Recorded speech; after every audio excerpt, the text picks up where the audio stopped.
उर्मिला एका अज्ञात एकांताचा मनस्वी प्रवास पुढील भाग. अयोध्या पूर्वार्ध. महाराज दशरथ रात्रभर कैकेयीला समजावत होते, मात्र कैकेयीने हट्ट सोडला नाही. अर्थात सायंकाळ सरून आता 3 प्रहर लोटले होते, तरी तिने विष प्राशन केलेच नव्हते. ती महाराज दशरथांच्या निर्णयाची वाट बघत होती. कैकेयी प्राणत्याग करणार नाही हे दशरथांना समजले होते. राजा आणि राणी रात्रभर कोपभवनातच राहिले. सुमंत्रांना आता राजाला राजसभेत बोलवणे भाग होते. महर्षी वशिष्ठांच्या आज्ञेने मंत्री सुमंत्रांनी कोपभवनात प्रवेश केला. कोपभवनात पहिले पाऊल ठेवताच ते लज्जित झाले व दुसरे पाऊल ठेवूच नये असा विचार करू लागले. कारण राणी कैकेयी राणीच्या वेशात नव्हतीच. तिचे केस विस्कटलेले आणि अलंकार जमिनीवर पडले होते. या अवस्थेत राणीसमोर जाणे निश्चितच योग्य ठरणार नव्हते. शिवाय स्वतः महाराज दशरथही जमिनीवर विलाप करत लोळत होते. त्यांना या अवस्थेत सुमंत्रांनी यापूर्वी कधीच पाहिले नव्हते. राणी आणि राजामध्ये अत्यंत टोकाचा वाद झाला आहे हे सुमंत्रांना समजले. त्यांची पावले लोखंडाची झाली. ते पुढे जाण्यास धजावत नव्हते. मात्र महाराजांना या अवस्थेत किती काळ ठेवणार? कुणीतरी त्यांना धीर देणे आवश्यक आहे असा विचार करून त्यांनी पुढे पाऊल टाकले. ते दुरूनच मोठ्या आवाजात म्हणाले, महाराज, या सेवकाला सेवेची संधी द्यावी. तुम्ही येथेच निद्रातूर झाला आहात असे दिसते. देवेंद्रला देवसभेत येण्यास उशीर झाला तर देवता ज्याप्रमाणे इंद्राची स्तुती करून त्याला जागे करतात, त्याचप्रमाणे मी तुमची स्तुती करत आहे. तुम्ही इंद्राप्रमाणेच या पृथ्वीचे राज्य जिंकले आहे. या राज्याचा उत्तराधिकारी उद्या युवराजाच्या आसनावर स्थानापन्न होणार आहे. त्यांचा अभिषेक करण्याकरिता ऋषीगण अयोध्येत एकत्रित होत आहेत. महर्षी वशिष्ठ देखील आपल्या अंतपुराबाहेर आपली प्रतीक्षा करत उभे आहेत. त्यांनीच मला येथे पाठवले आहे. राजन, त्या सर्व ऋषीगणांचे आणि राजांचे स्वागत करण्याकरिता आपले राजसभेत उपस्थित असणे आवश्यक आहे. सुमंत्र, तुझ्या शब्दामुळे मला अधिक दुःख होत आहे. यौवराज्य अभिषेकाच्या दिवशीच काही अनुचित आणि अनपेक्षित प्रसंग घडतील याची मला कल्पनाही नव्हती. दशरथांच्या विलापामुळे मंत्री सुमंत्र गोंधळले. पुढे काय बोलावे हे त्यांना सुचेनासे झाले. राजप्रासादात जी चर्चा सुरू होती ती खरीच होती हे त्यांच्या लक्षात आले. महाराज स्पष्टपणे कोणताही निर्णय देण्यास तयार नव्हते. सुमंत्रांचा गोंधळलेला चेहरा राणी कैकेयीने पाहिला. सुमंत्र, महाराज रात्रभर यौवराज्य अभिषेकाच्या विचाराने उत्सुक होते. सतत केवळ अभिषेकाचा विचार केल्याने त्यांना झोप लागली नाही. ते आता विश्रांती घेत होते. त्यांचे चित्त रामाला एकदा पाहिल्याशिवाय शांत होणार नाही. त्यामुळे तुम्ही रामाकडे जा आणि त्याला इकडे घेऊन या, कैकेयीने सुमंत्रांना सूचित केले. हो, तुम्ही रामाला इथे आणा. मला त्याची प्रसन्न मुख बघण्याची इच्छा झाली आहे, दशरथांनी आज्ञा दिली. सुमंत्र कोपभवनातून श्रीरामाच्या कक्षाकडे निघाले. राजप्रासादात सर्व यौवराज्य अभिषेकाची तयारी करत होते. श्रीरामाचा यौवराज्य अभिषेक होणार की नाही याबाबत संभ्रम असला तरी अधिकृत घोषणा होईपर्यंत यौवराज्य अभिषेकाची तयारी थांबवणे योग्य नव्हते. श्रीराम प्रातकाली स्नानविधी संपवून पूजेकरिता निघणार त्यापूर्वी सुमंत्रांचे आगमन झाले. त्यांनी महाराज दशरथांचा संदेश श्रीरामांना सांगितला. महाराजांच्या आज्ञेनुसार श्रीरामही क्षणार्धात कोपभवनाकडे निघाले. आता मात्र राजप्रासादातील चर्चा अधिकच रंगल्या. काल मध्यानापासून राजा कोपभवनात आहे. राणी कैकेयी किंवा राजा यापैकी कुणीही कोपभवनाच्या बाहेर आले नाही. ऋषींचे आणि परराज्यातील राज्यांचे स्वागत करण्यासही महाराज उपस्थित नव्हते. आता श्रीरामांनाच कोपभवनात बोलवण्यात आले. याचाच अर्थ राणी कैकेयी श्रीरामाच्या यौवराज्य अभिषेकाला विरोध करत आहे असे सर्वांना वाटू लागले. मात्र कैकेयी रामांना वनवासात धाडणार आहे याची कुणालाही कल्पना नव्हती. किंबहुना लक्ष्मणालाही कैकेयी टोकाची भूमिका घेईल असे वाटले नव्हते. अंतिम निर्णय काय होणार आहे याचे भाकीत कुणालाही करता येत नव्हते. श्रीराम कोपभवनात पोहोचले. त्यांनी कोपभवनाची अवस्था पाहिली. श्रीरामांना येथे काय घडले असावे हे ठाऊक होतेच.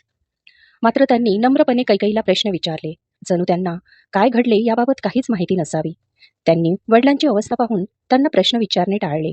कैकेयीकडूनच वृत्तांत ऐकावा असा विचार करून रामांनी तिला विचारले, माता, तात असे दुःखी का दिसत आहेत? इतर वेळी मला बघून त्यांना क्षणार्धात आनंद होतो, किंतु आज ते माझ्याकडे बघतही नाहीत. माझ्याकडून असा कोणता अपराध घडला आहे? त्यांच्या दुःखाचे कारण काय आहे? पुत्र, तुझ्या वडिलांनी अत्यंत अशोभनीय कार्य केले आहे. देवासूर संग्रामाच्या वेळी त्यांनी मला 2 वर दिले होते. ते मी आज मागितले, मात्र त्यांनी अद्याप ते वचन पाळण्याचे आश्वासन दिले नाही. त्यांना वर दिल्याचाच पश्चाताप होत आहे. त्यामुळेच महाराज इतके विलाप करत आहेत. त्यांना असे वर्तन मुळीच शोभत नाही. कैकेयी कठोर स्वरात म्हणाले, माता, तू तातश्रींना कोणते वचन मागितले आहे हे विचारण्याचा मला अधिकार नाही. मात्र याविषयी मी आज काय सहाय्य करू शकतो ते तूच मला सांग. त्यानुसार मी तुला अपेक्षित असणारे कार्य करेन. राम म्हणाले, मी मागितलेला वर तुझ्याबाबतच आहे हे तुला एव्हाना समजले असेलच. कारण महाराज केवळ तुझ्याविषयी कठोर निर्णय घेत नाहीत. तुला प्रिय अनुकूल असणारे आणि प्रोत्साहित करणारेच निर्णय महाराज सदैव घेतात. त्यामुळे आज तुला प्रतिकूल असणारा निर्णय घोषित करणे त्यांना शक्य होत नसावे. माता, तू आणि पिताश्री मला प्रतिकूल असणाऱ्या कोणत्याही गोष्टीचा विचार करणार नाही हे मी जाणतो. त्यामुळे तू मला आज्ञा दे. मी तुझ्या आदेशाचे पालन करेन. हे बघ, तू कोणताही प्रतिवाद करणार नाही असे वचन दिले तरच मी तुला माझी इच्छा सांगेन. तुला तुझ्या वडिलांप्रमाणे पश्चाताप तर होणार नाही ना? तुझ्या मनात कोणतीही शंका परंतु येणार नाही ना? ते वचन ऐकल्यावर तू मला कोणताही प्रश्न विचारणार नाही ना? तू मला प्रथम असे वचन दे, त्यानंतर मी तुला आज्ञा देईल. कैकेयीने हे वचन मागितले नसते तरी श्रीरामांनी असेच वर्तन केले असते. मात्र बाहेरून दृढ निश्चय दाखवणारी कैकेयी आतून अत्यंत घाबरली होती. त्यामुळे तिने प्रथम श्रीरामाकडून वचन घेतले. माझ्या मनात कोणतीही शंका येणार नाही. तू आज्ञा देताच मी तिचे पालन करेन. मी एका क्षणाचाही विलंब करणार नाही. श्रीरामांनी अट मान्य केली. ऐक, तू आजच 14 वर्षाकरिता वनवास स्वीकारावा आणि भरताचा यौवराज्य अभिषेक व्हावा असे 2 वर मी मागितले आहेत. तू तुझ्या वडिलांपेक्षा अधिक सत्यवादी आणि एकवचनी असशील तर माझे हे 2 वर मान्य कर.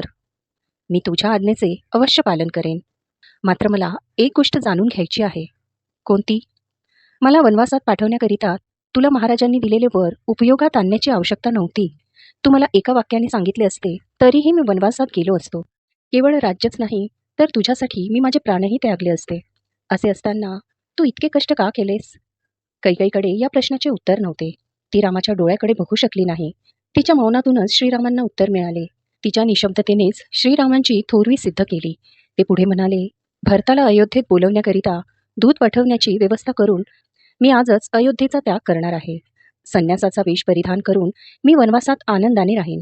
होय, भरताला शीघ्र अयोध्येत बोलवणे आवश्यक आहे.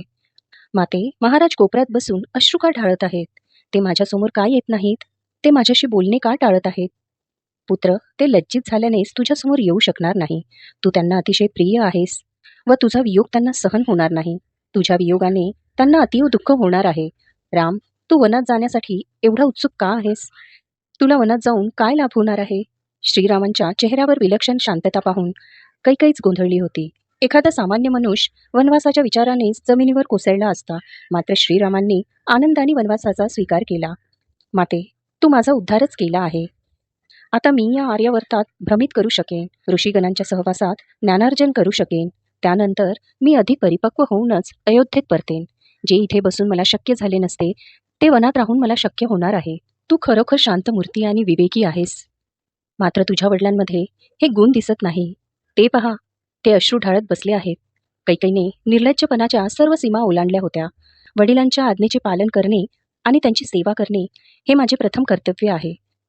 माझ्या वनवासात न जाण्याने त्यांनी दिलेले वचन सिद्ध होणार नसेल तर माझ्या जगण्याला अर्थ उरणार नाही. माझ्यामुळे त्यांची कीर्ती अबाधित राहणार असेल तर मला वनवासात जाण्याचा अधिक आनंद आहे. तुला शीघ्रतापूर्वक या वचनाचे पालन करायला हवे. कैकेयीने इतके कटू शब्द उच्चारूनही श्रीरामांनी मर्यादा सोडली नाही. ते जाता जाता कैकेयीला केवळ एवढंच म्हणाले, कैकेयी, तू मला तुझे विचार सांगितले नाहीस. तू महाराजांनी दिलेल्या वरांचा वापर केला. मी तुझी आज्ञा ऐकेन याबाबत तुला निश्चिती नव्हती? यावरून असे दिसून येते की तुला माझ्यात एकही गुण दिसत नाही. मला अधिक कष्ट करायला हवे. श्रीराम कैकेयीच्या कटुतेवर नम्रतापूर्वक भाष्य करून बाहेर पडले. गोपभवनातून बाहेर आल्यावर त्वरित श्रीरामांनी यौवराज्य अभिषेक रद्द करण्याची आज्ञा दिली. श्रीरामांचा अभिषेक रद्द झाल्याची वार्ता संपूर्ण अयोध्येत पसरली. अयोध्येचे नागरिक राजप्रसादाभोवती गर्दी करू लागले. श्रीरामांचा जय जयकार करू लागले. संपूर्ण राज्याचे आणि मंत्र्यांचे समर्थन असूनही श्रीरामांच्या मनात एकदाही राज्यावर अधिकार प्रस्थापित करण्याचा विचार आला नाही. त्यांनी दशरथांच्या आज्ञेला शिरोधार्य मानून वनवासात जाण्याचा निश्चय केला होता. एका क्षणात त्यांनी राज्याचा, संपत्तीचा आणि अधिकारांचा त्याग केला. सामान्य मनुष्य या तिन्ही गोष्टींपैकी एकही गोष्ट सोडण्यास तयार होत नाही.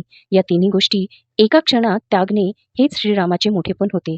त्यांच्या अंगावर चंदनाचे आणि हळदीचे लेपन होते. त्यांच्या कक्षात नवी राजवस्त्र ठेवली होती. युवराजांचा मुकुटही होता. या सर्व ऐश्वर्यांना सोडून जातानाही श्रीरामाचे मन स्थिर होते. त्यांनी अंतपुरात जाऊन क्रोध व्यक्त केला नाही किंवा सीतेजवळ जाऊन दुःखही व्यक्त केले नाही. ते प्रथमतः मातेचे दर्शन घेण्याकरिता कौसल्याच्या कक्षाकडे गेले. रामाने वनवास स्वीकारला आहे हे ऐकताच राणी कौसल्या बेशुद्ध होऊन जमिनीवर कोसळली. रामाच्या बालपणापासून त्याला ऋषीच्या आश्रमात ठेवले होते. आता पुन्हा 14 वर्षाचा वियोग सहन करण्यास कौसल्या तयार नव्हती. पुत्राच्या अभिषेकाचे स्वप्न पाहणारी कौसल्या पुत्राला वनवासात जाताना कशी बघणार? तिने शक्य तितका विरोध केला. मात्र श्रीराम वचनबद्ध होते. प्रत्यक्ष राजा दशरथही वचनबद्ध होते. रामाचे वनवासात जाणे अटळ होते.